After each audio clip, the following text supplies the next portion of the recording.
अगर आप ये सोचते हो कि सिर्फ हैवी आर्म रेसलिंग एक्सरसाइज करने से आप स्ट्रांग बनोगे या आपका गेम तगड़ा बनेगा, तो आप इसमें कहीं ना कहीं गलत हो। आज मैं आपको एक ऐसी चीज के बारे में बताऊंगा जिसमें आप अपने गेम को एक नेक्स्ट लेवल तक लेकर जा सकते हो।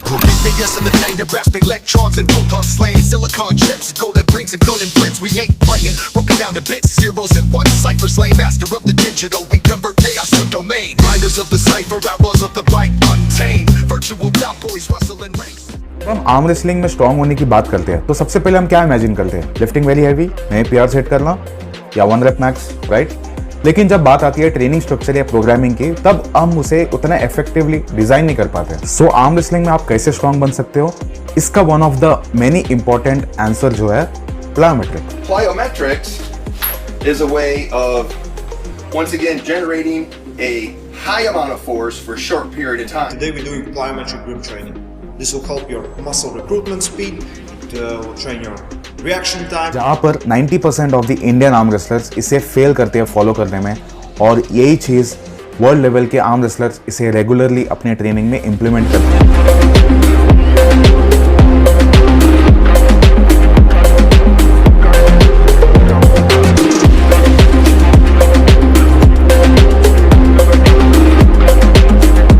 पहले समझते हैं कि प्लायोमेट्रिक्स होता क्या है सिंपल शब्दों में।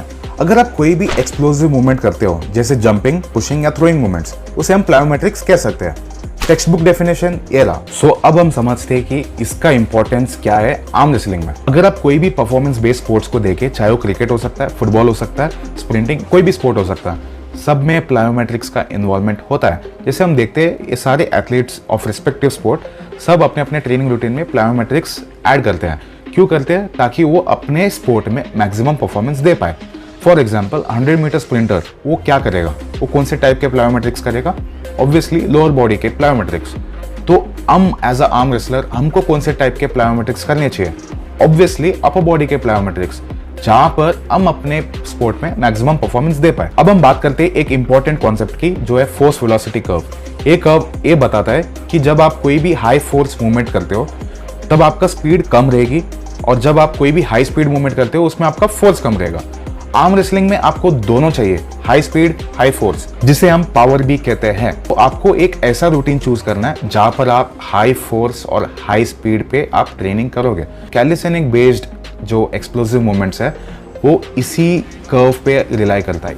सो हम कई बार ये देखते हैं कि calisthenic athletes are naturally so strong in arm wrestling as a beginner, because उनका जो अपर बॉडी के एक्सप्लोसिव ट्रेनिंग मूवमेंट्स होता है उसी की वजह से वो टेंडन स्टिफनेस डेवलप करते हैं, जिससे उनका रेट ऑफ फोर्स डेवलपमेंट काफी अच्छा होता है। जॉइंट इंटीग्रिटी काफी बढ़िया होता है, खास करके व्रिस्ट और एल्बो पे।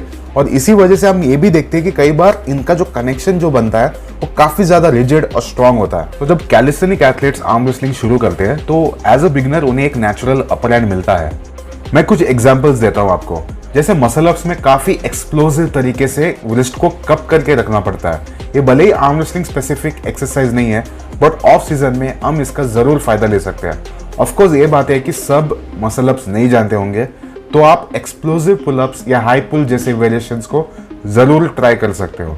और इसी तरह से और भी काफी सारे कैलिस्थेनिक के मूवमेंट्स होते हैं जो आर्म रेसलिंग में आपको फायदा जरूर दे सकता है। देखिए, हर कैलिस्थेनिक मूवमेंट्स प्लायोमेट्रिक्स के अंदर नहीं आता है, जैसे प्लांच या लिवर रोल।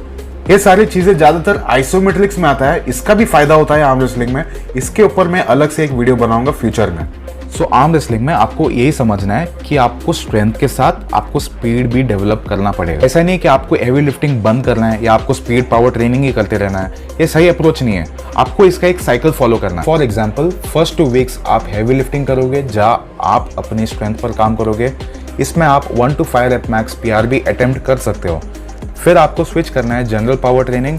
यहाँ पर प्लायोमेट्रिक्स का रोल आता है, जहाँ पर आप कैलिस्थेनिक बेस्ड एक्सरसाइज करोगे।